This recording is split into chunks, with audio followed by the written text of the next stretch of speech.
இன்றைக்கி நாம் அடை தோசை செய்ய போகிறோம். அதுக்கு 1 டம்ளர் பச்சரிசி எடுத்துருக்கேன். இதே டம்ளரால் 3/4 டம்ளர் துவரம்பருப்பு எடுத்துக்கலாம். 2 ஸ்பூன் உளுந்து சேர்த்துக்கலாம். கொஞ்சம் வெந்தயம். அரிசியும் பருப்பும் 2 முறை கழுவி எடுத்துட்டோம். இதில் ஒரு 4 காஞ்ச மிளகாய் போட்டுக்கலாம். கொஞ்சமாக கொத்தமல்லி சேர்த்துக்கலாம்.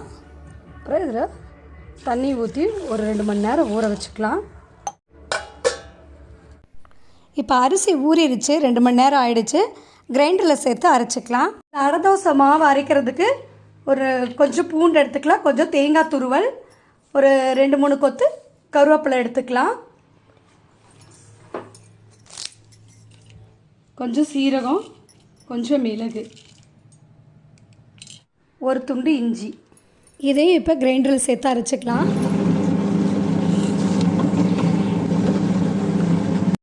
இதுக்கு தேவையான அளவு உப்பு இதிலே சேர்த்து அரைச்சிக்கலாம். இப்போ இது நல்லா மசிஞ்சிருச்சு, நம்ம எடுத்துக்கலாம்.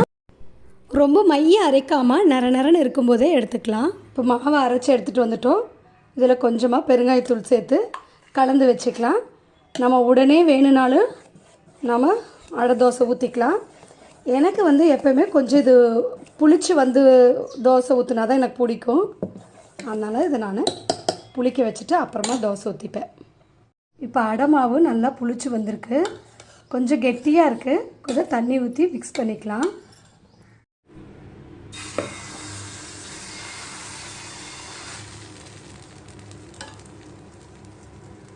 நம்மளுக்கு கொஞ்சம் மொத்தமாக வேணும்னாலும் மொத்தமாக ஊற்றிக்கலாம்.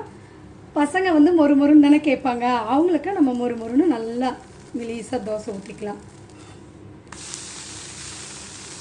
இப்போ அடுத்த அடை நம்ம கொஞ்சம் மொறு மொறுன்னு ஊற்றிக்கலாம்.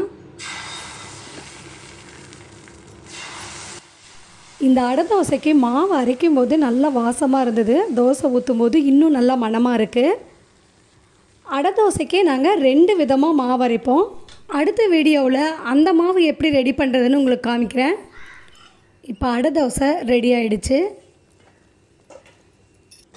இந்த அடை தோசைக்கு சைட் டிஷ்ஷாக நாங்கள் தேங்காய் சட்னி வச்சுருக்கேன்.